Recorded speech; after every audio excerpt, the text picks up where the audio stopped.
Assalamualaikum warahmatullahi wabarakatuh.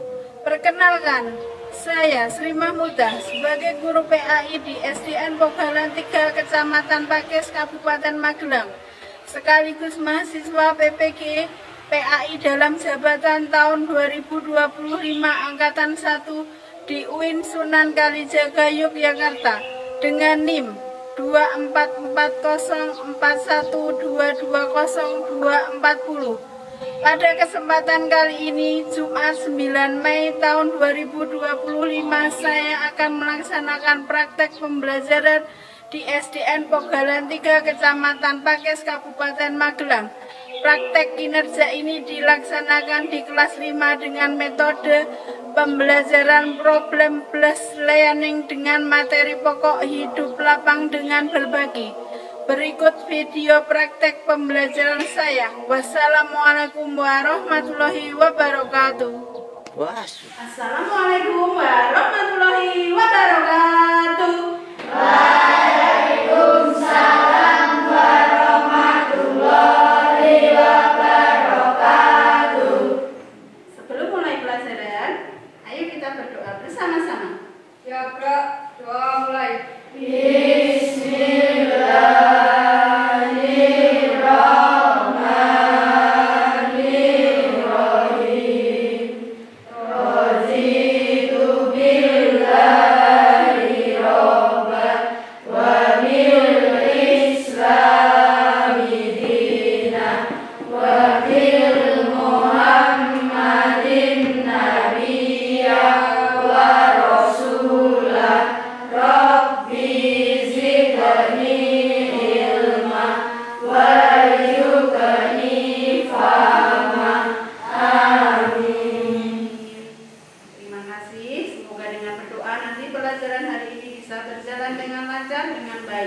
Selanjutnya, seperti biasanya, kita mau membacakan beberapa surat pendek dalam Al-Quran, yaitu surat Al-Ma'un. 1, 2, 3. A'udzu billahi minasy syaithanir rajim.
Berangkat semuanya? Alhamdulillah, hari ini bisa berangkat semuanya. Ada yang tadi pagi sudah sarapan? Ya. Salim sama ayah sama ibu? Ayo mari semua anak-anakku, biar kita tambah semangat dalam mempelajari materi hari ini. Kita mau tepuk dulu. Masih ingat tepuk cinta? Bareng-bareng. Tepuk cinta. Pertama, aku cinta pada Allah. Kedua, aku cinta Rasulullah. Ketiga, aku cinta kedua orang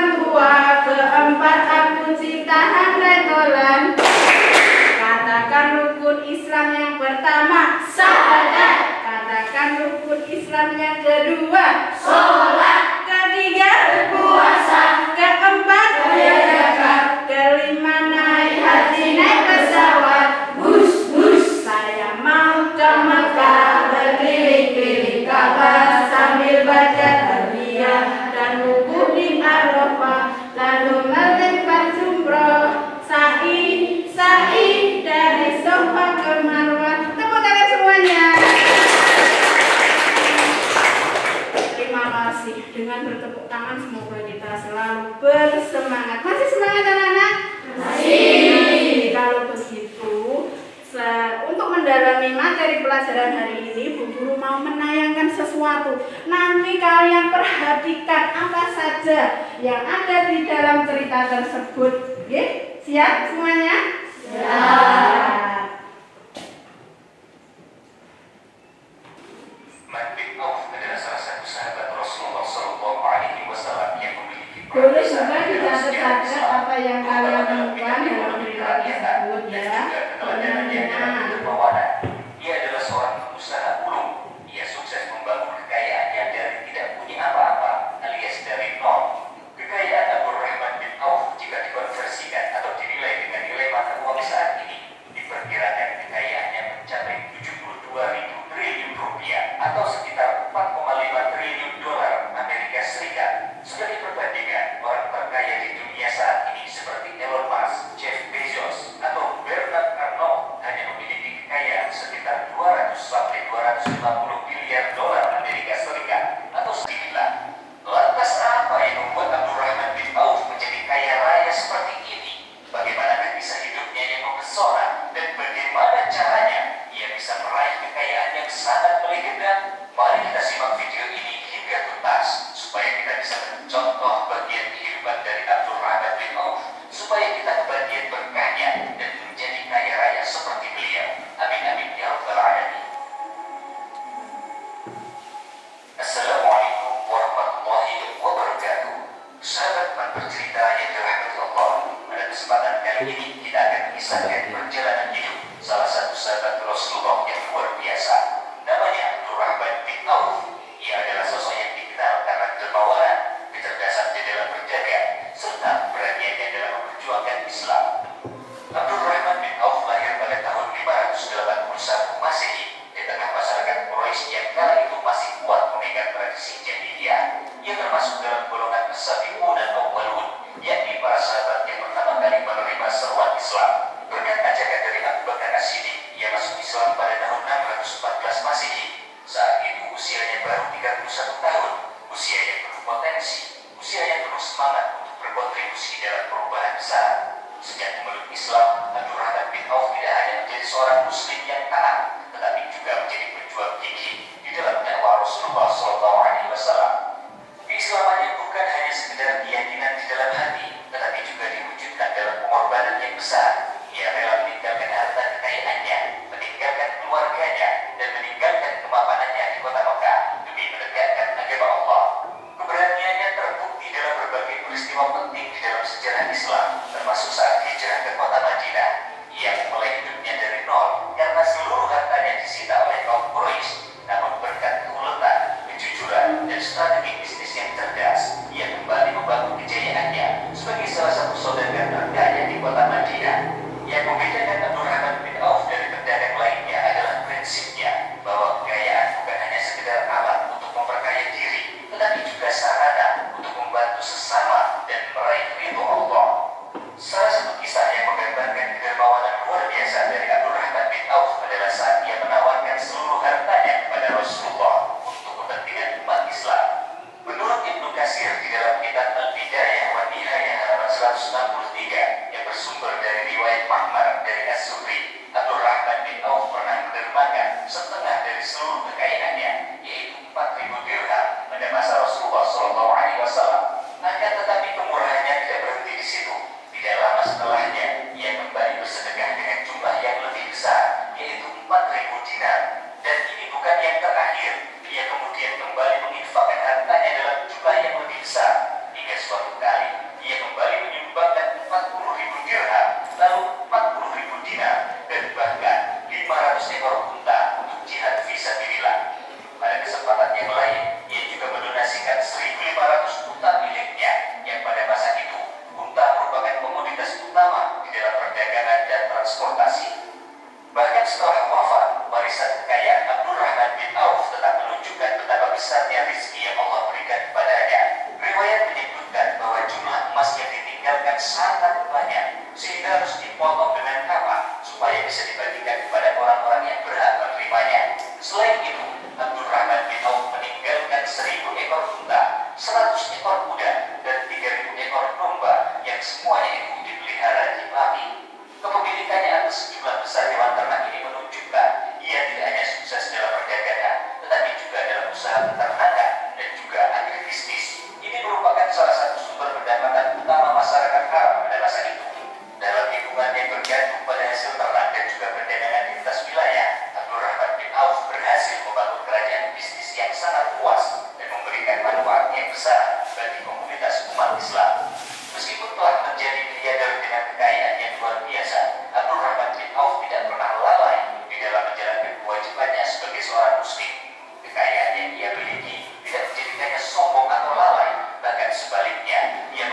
sebagai alat untuk memperkuat Islam dan membantu mereka yang membutuhkan.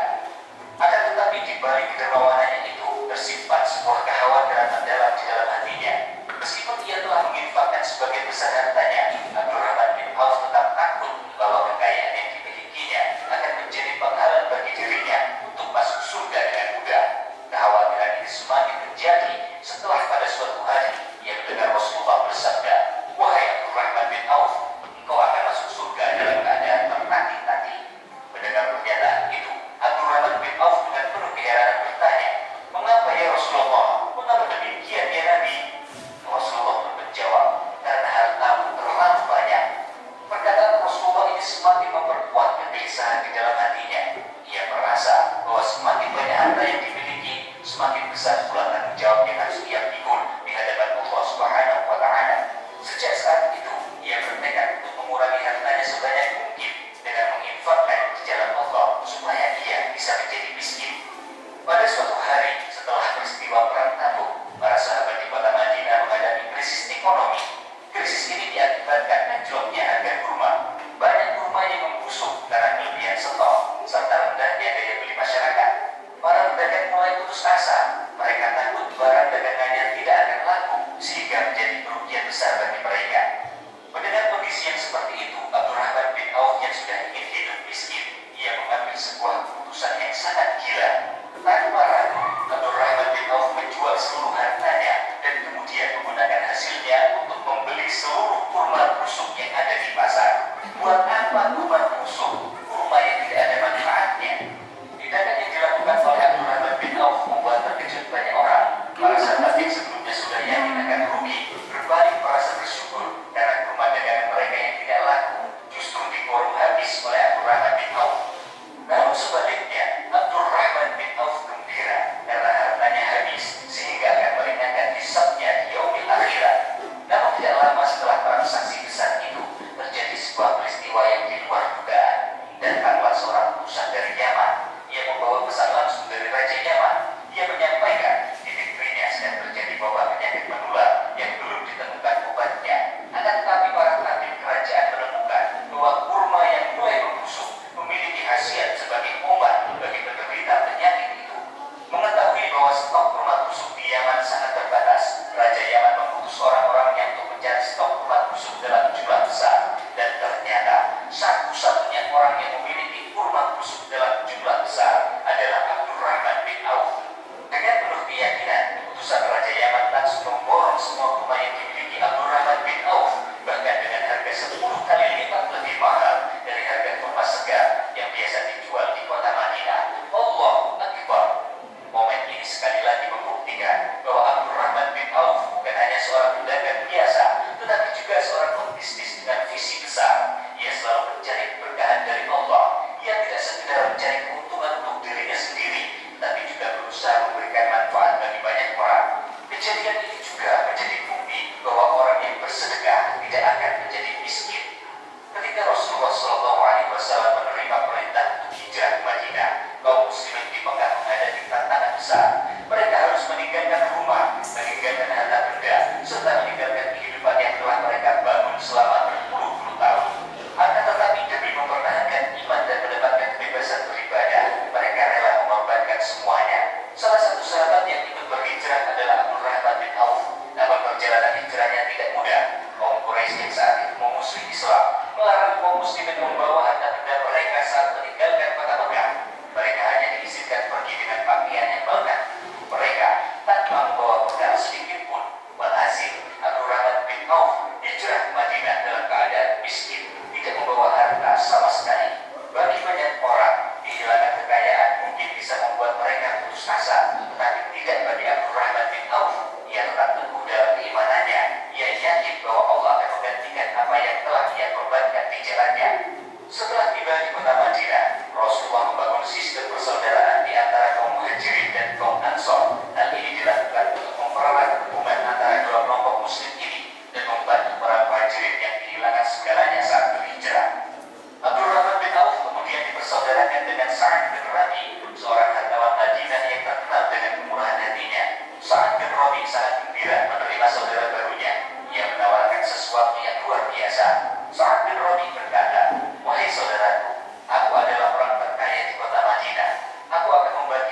menikahinya setelah masa iddahnya selesai. Tawaran ini menunjukkan keikhlasan dan kebesaran hati Sa'ad bin Rabi yang siap berbagi segala miliknya demi membantu saudara seimannya. Saudara-saudaraku, bagaimana seandainya kita yang diberikan tawaran seperti itu? Wahai saudaraku, silahkan, akan kuberikan separuh hartaku kepadamu jika kau mau. Juga akan kuberikan seorang dari istriku kepadamu, seorang wanita yang kau cintai. Maka aku akan menceraikan istriku supaya kau dapat menikahinya. Apa yang akan kita lakukan, wahai saudara-saudara, ketika kita ditawari seperti itu? Akan tetapi Abdurrahman bin Auf menolak tawaran tersebut dengan cara yang bijaksana. Dengan penuh rasa hormat dan keteguhan hati, Abdurrahman bin Auf menjawab, terima kasih wahai saudaraku. Semoga Allah memberkahi keluargamu dan hartamu. Tunjukkan saja di mana letak pasar. Lihatlah, ini mencerminkan karakter Abdurrahman bin Auf sebagai seorang pekerja keras dan pembisnis sejati. Ia tidak ingin menerima bantuan, tetapi ingin berusaha sendiri. Ia ingin membangun kembali kekayaannya dari nol. Yang ia minta hanyalah ditunjukkan di mana letak pasar. Setelah mengetahui lokasi pasar, Abdurrahman bin Auf segera mulai berdagang. Pasar di Madinah saat itu didominasi oleh pedagang Yahudi. Mereka memiliki kendali besar atas harga dan juga transaksi perdagangan. Namun Abdurrahman bin Auf tidak gentar. Meskipun tidak memiliki modal besar, ia menggunakan strategi bisnis yang sederhana namun efektif. Ia memulai usahanya dengan menjual akhir, yaitu olahan susu dan minyak sawit, serta menjual barang dagangan kecil lainnya yang memiliki permintaan tertinggi di pasar. Strategi yang dilakukan oleh Abdurrahman bin Auf adalah memberi barang dalam jumlah kecil, kemudian menjualnya dengan keuntungan sedikit, tetapi hal itu dilakukan secara konsisten dan berulang kali. Dengan cara ini, ia berhasil memutar modal dengan cepat dan terus berkembang. Yang membuatnya berbeda dari pedagang Yahudi adalah kejujurannya di dalam berdagang. Para pedagang Yahudi seringkali menaikkan harga terlalu tinggi. Mereka terbiasa menimbun barang untuk penciptaan kelangkaan. Sebaliknya, Abdurrahman bin Auf selalu berlaku adil. Ia tidak mengambil keuntungan berlebihan dan ia selalu memenuhi janji dalam transaksi. Kejujuran yang dilakukan oleh Abdurrahman bin Auf membuat banyak orang semakin percaya dan lebih suka bertransaksi dengannya. Lama-kelamaan, ia memiliki banyak pelanggan setia dan bisnisnya mulai berkembang dengan pesat. Dalam waktu yang relatif singkat, Abdurrahman bin Auf berhasil membangun kembali kejayaannya. Keuntungan yang ia peroleh tidak pernah dibiarkan mengendap, tetapi selalu ia putar kembali menjadi modal usaha yang lebih besar. Ia mulai melebarkan bisnisnya, tidak hanya berdagang bahan makanan, tetapi juga berdagang unta, berdagang kuda, pakaian, dan kebutuhan pokok lainnya. Melalai, bahkan sebaliknya, ia menggunakan sebagai alat untuk memperkuat Islam dan membantu mereka yang membutuhkan. Akan tetapi di balik kedermawanannya itu bersifat sebuah kekhawatiran mendalam di dalam hatinya. Meskipun ia telah menginfakkan sebagian besar hartanya, Abdurrahman bin Auf tetap takut bahwa kekayaan yang dimilikinya akan menjadi penghalang bagi dirinya untuk masuk surga dengan mudah. Kekhawatiran ini semakin menjadi setelah pada suatu hari ia mendengar Rasulullah bersabda, "Wahai Abdurrahman bin Auf, engkau akan masuk surga dalam keadaan tertatih-tatih.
sangat stabil. Bahkan ia mampu memberikan mahar emas yang pada saat itu merupakan mahar yang sangat besar. Dikisahkan bahwa Abdurrahman bin Auf pernah berkata, "Aku takut jika aku telah mendapatkan balasan kebaikanku di dunia ini, sehingga aku tertahan dari sahabat-sahabat di akhirat." Ketakutan ini muncul karena ia tahu bahwa kekayaan adalah ujian besar. Ia tidak ingin harta yang dimilikinya jadi penghalangnya menuju surga. Oleh karena itu, sepanjang hidupnya ia terus bersedekah dan membantu umat Islam dalam berbagai cara. Kesuksesan Abdurrahman bin Auf sebagai seorang saudagar besar tidak terlepas dari strategi bisnis yang ia terapkan dengan cerdas dan penuh kejujuran. Tidak hanya sekedar mencari keuntungan, ia juga memastikan bahwa bisnisnya berjalan dengan prinsip keberkahan, kejujuran, dan bermanfaatan bagi banyak orang. Ada beberapa strategi bisnis utama yang diterapkan di dalam bisnis Abdurrahman bin Auf. Yang pertama, Abdurrahman bin Auf melakukan pasar sebelum menciptakan sebuah produk. Salah satu strategi utama yang diterapkan Abdurrahman bin Auf adalah mencari tahu kebutuhan di pasar sebelum menjual produknya. Ia memahami bahwa di dalam bisnis permintaan harus lebih dulu ada sebelum menawarkan barang dagangan. Dengan cara ini, ya itu anak-anak tentang apa ya, senang berbagi dengan orang lain, senang bersedekah, senang bermanfaat untuk orang lain. Setelah itu kita mau kembali ke materi pelajaran hari ini.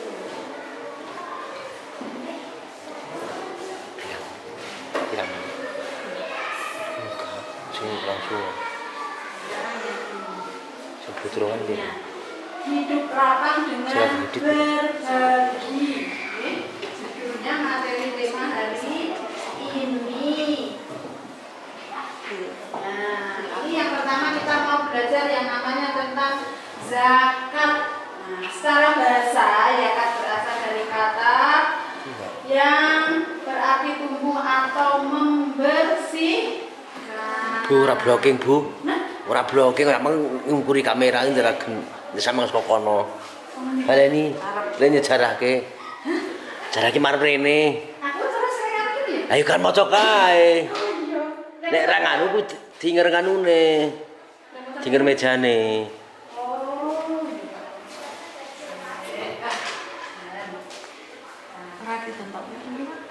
Cuma ming 15 itu. Nek sing real sing kon tanggal Mas, nah iki 15 menit Pak Minta. Liane sing 60 menit enggak ada. Iki nek sing real iki nek muni ning kon nyimpen dhewe ngono ki Pak. Enggak diupload.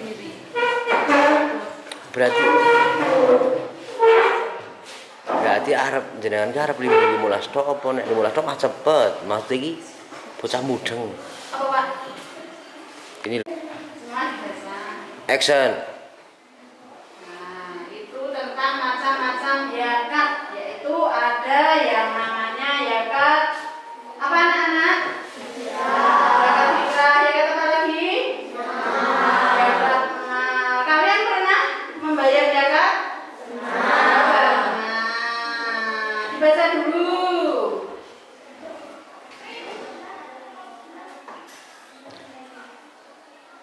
Kelihatan tidak?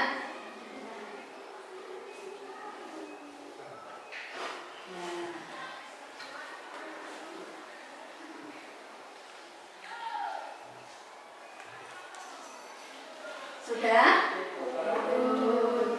Sudah belum dibacanya? Sudah. Sudah? Oke, lanjut ya.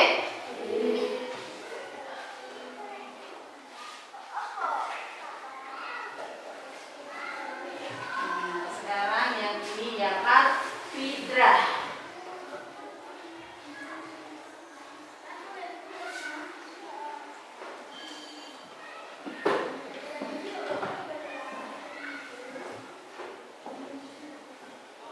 Sudah? Sudah.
Ya, yang itu. Pertanyaan atau benar mengedepankan pertanahan pada dunia emas dan perak profesi. Ya, terima kasih. Selanjutnya dibaca lagi Mas Raffi. Yuk. Gunanya kegiatan Islam balik dan berakal, bebas dari hutang dan merdeka, harta yang didekatkan, diperoleh dengan baik dan halal, hartanya berkembang, milik sendiri dan kuasa, haul isya. Ya, terima kasih. Selanjutnya ini ada Mbak Iswati dibaca. Penerima zakat, fakir, akhir, miskin, amil, mu'alaf, ribah, gorim, sabilillah, ibnu sabil. Ya, terima kasih. Selanjutnya ini dibaca.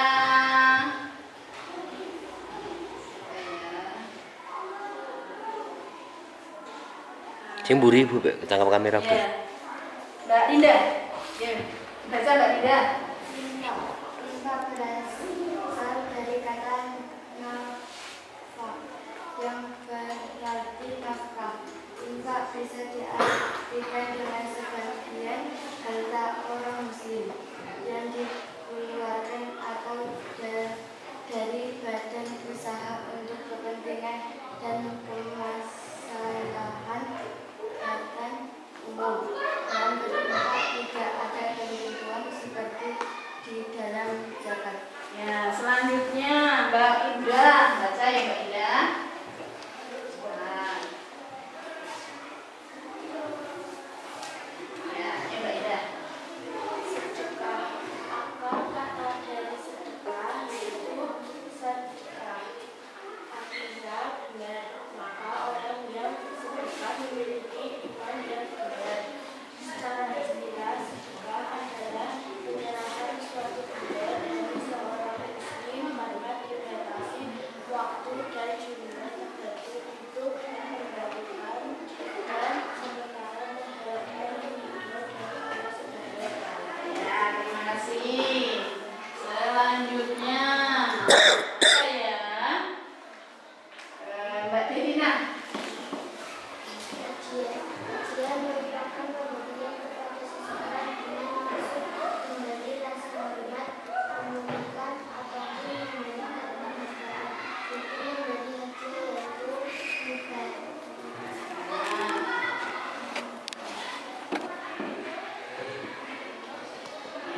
Ini adalah hikmah dari berbagi. Tadi kan kalian sudah melihat tayangannya yang Abdurrahman bin Auf tadi. Ada hikmahnya, yaitu pertama bisa melipat gandakan rezeki dari Allah. Yang kedua menghapus sifat kikir atau sifat pelit. Selanjutnya bisa membersihkan harta kita, menolak musibah dan bisa membantu orang lain. Untuk memperjelas materi pelajaran hari ini, kalian boleh belajar kelompok. Apa yang kalian dapatkan pelajaran hari ini apa saja? Apakah entah itu zakat fitrah, apakah itu zakat mal, apakah itu hadiah, apakah itu sedekah, apapun yang kalian dapatkan.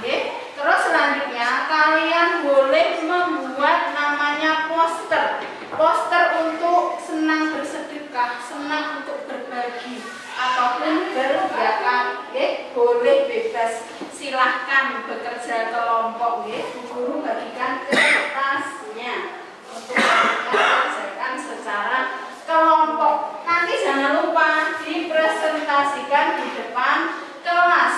Ada yang bertugas membacakan, dalam satu kelompok yang mewakili saja. Dengan membaca Bismillah, mari kita mulai belajar kelompok. Bismillahirrahmanirrahim.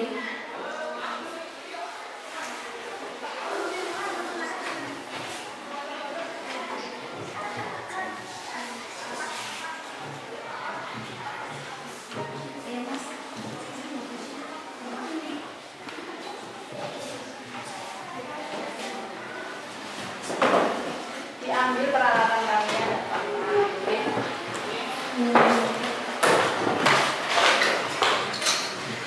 Ke sini boleh Mas Raffi.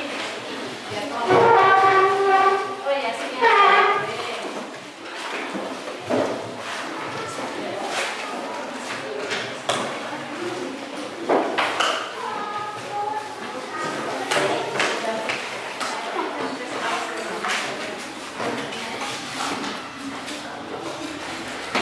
Silakan kembali.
Silakan ke sisi.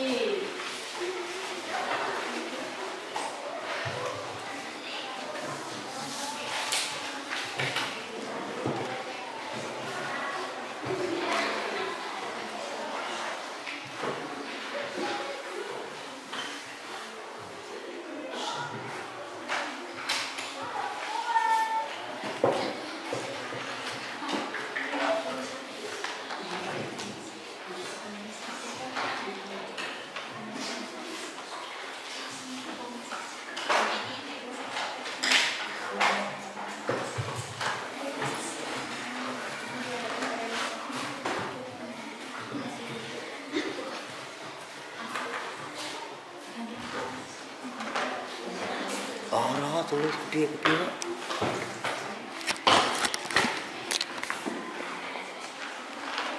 Ini tidak serius kan.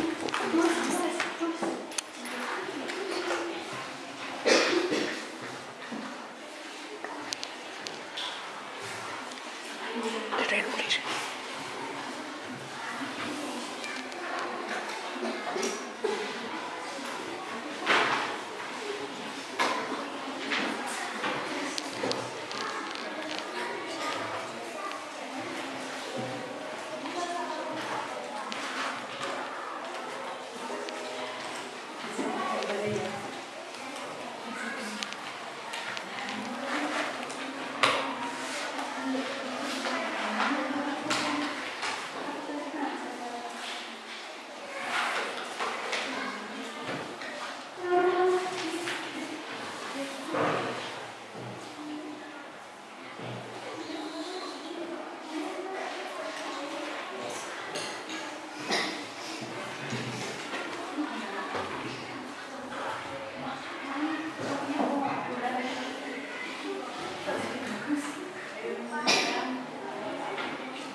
mualaf, yaitu orang-orang yang belum kuat keimanannya dalam memeluk agama Islam. 5. Rikob, yang dimaksud rikob adalah usaha memerdekakan hamba sahanya dengan cara membelinya dengan uang zakat. 6. Gharib, yaitu orang yang sedang ditimpa hutang yang banyak dan tidak mampu melepaskan dari hutang tersebut kecuali bantuan orang lain. 7. Sadulah, yaitu kelompok orang atau seseorang yang berjuang bersiar di jalan agama Islam. 8. Ibnu Sabil, yaitu orang-orang yang sedang dan akan melakukan perjalanan dengan tujuan untuk kebaikan, tetapi kekurangan akal karena biaya dalam perjalanan tersebut.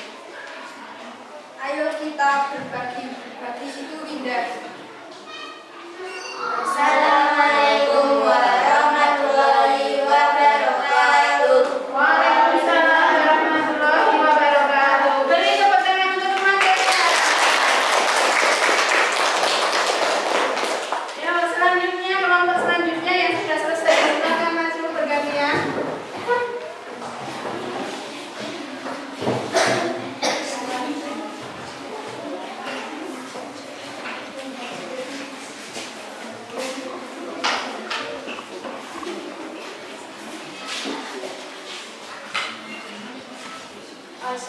Assalamualaikum warahmatullahi wabarakatuh. Waalaikumsalam warahmatullahi wabarakatuh. Kami dari kelompok Umar bin Khattab. Zakat mal. 1.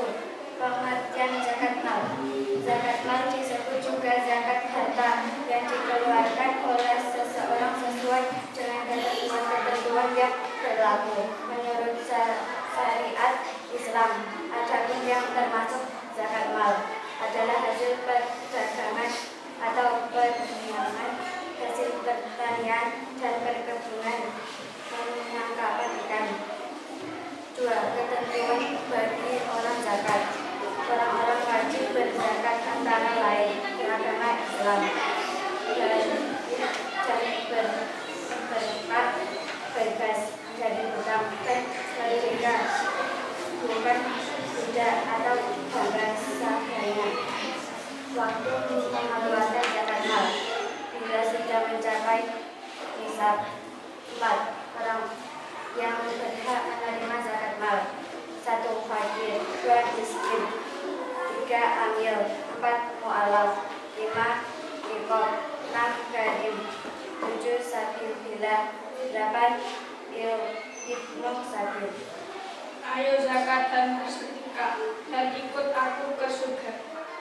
Wassalamualaikum warahmatullahi wabarakatuh. Waalaikumsalam warahmatullahi wabarakatuh. Tepuk tangan. Untuk kelompok selanjutnya, ayo yang belum maju silakan ke depan.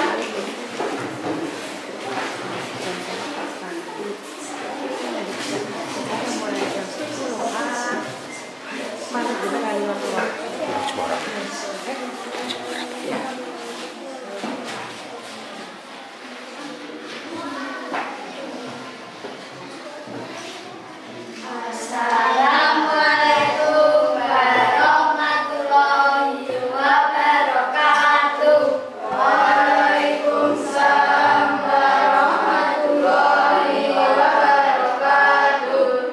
Kami dari kelompok Usman bin Affan.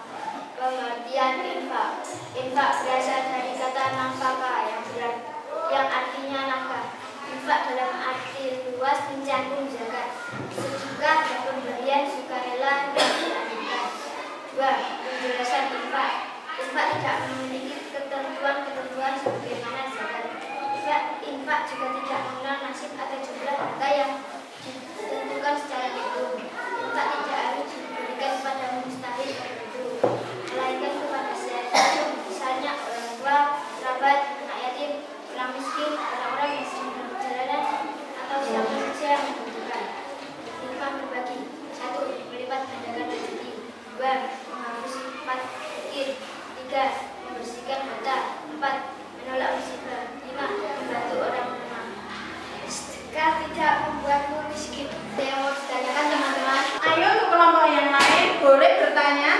yang belum jelas, silahkan Mbak, Mas. Apa bedanya fakir dan miskin? Fakir yaitu seorang yang tidak tercukupi kebutuhan pokoknya atau tidak memiliki harta. Selain itu juga ia tidak memiliki pekerjaan. Sedangkan miskin yaitu orang yang memiliki harta tetapi tidak mencukupi untuk kebutuhan pokok sehari-hari untuk dirinya dan keluarga. Sudah cukup? Ya. Ada lagi yang mau ditanyakan? Tidak. Cukup, Mas. Assalamualaikum warahmatullahi wabarakatuh. Waalaikumsalam warahmatullahi wabarakatuh. Beri aplaus. Selanjutnya kelompok selanjutnya monggo silakan. Bas.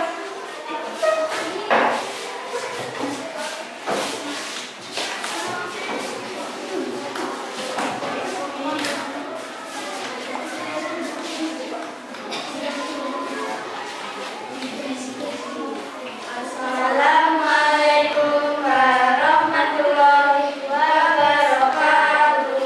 Waalaikumsalam warahmatullahi wabarakatuh. Kami dari kelompok Arifin Abi Thalib. Sedekah berasal dari kata sadar, artinya benar. Dengan demikian, orang yang bersedekah merupakan orang yang imannya benar. Secara istilah, sedekah adalah mengeluarkan suatu benda dan seseorang tanpa dikasih waktu dan jumlah tertentu untuk kebaikan dan semata-mata didahului. Hadiah merupakan pemberian kepada seseorang dengan maksud memberikan rasa hormat, memuliakan atau memberikan penghargaan. Dengan berbagi, Allah berjanji memberikan kebaikan yang tak terhingga bagi orang yang selalu menjalankan perintah-perintahnya. Dan Allah akan memberikan balasan dari sesuatu yang tak terhingga yang untuk kalian. Mau ada yang ditanyakan, teman-teman? Ayo untuk yang lain, ada yang mau ditanyakan? Oh, Mbak Devina, silakan dari kelompok. Iya, Abu Bakar, silakan mau bertanya sama kelompok Ali dan Abi Thalib. Yuk, apa yang mau ditanyakan? Silakan. Saya mau bertanya, apa hikmah berbagi? Hikmah berbagi adalah Allah berjanji memberikan kebaikan yang tak terhingga bagi orang yang selalu menjalankan perintah-perintahnya. Dan Allah akan memberikan balasan bagi sesuatu yang tak terhingga dalam hidup kalian. Sudah cukup, Mbak? Oh, sudah cukup. Ada lagi yang mau ditanyakan? Yang lain boleh? Ayo. Tidak ada. Cukup. Terima kasih sudah bersedia.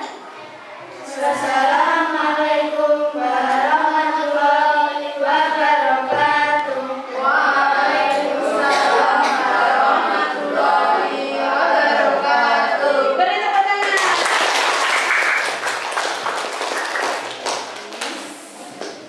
Terima kasih. Kalian sudah berusaha untuk mempelajari materi hari ini. Ya? Materi hari ini yang kita dapatkan apa saja, teman-teman, kira-kira? Tentang apa? Sedekah. Hadiah. Hikmah berbagi. Sudah. Oh, zakat. Ya, pinter. Itu nggih materi untuk hari ini. Kalian bisa mengamalkan pembelajaran hari ini atau dengan keteladanan dari Abdurrahman bin Auf tadi untuk diterapkan dalam kehidupan sehari-hari kita. Kalau kita tidak bisa bersedekah atau memberi dengan yang harta yang banyak, kita bisa bersedekah dengan memberi senyum, karena senyum itu adalah termasuk sedekah. Untuk pelajaran minggu besok kita akan belajar tentang haji dan umroh. Siap anak-anak? Siap. Semangat? Semangat. Baik, untuk pelajaran hari ini, mari anak-anakku semua kita akhiri dengan berdoa bersama-sama. Bismillahirrahmanirrahim. Wal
selamat dan bisa sampai rumah dengan baik dan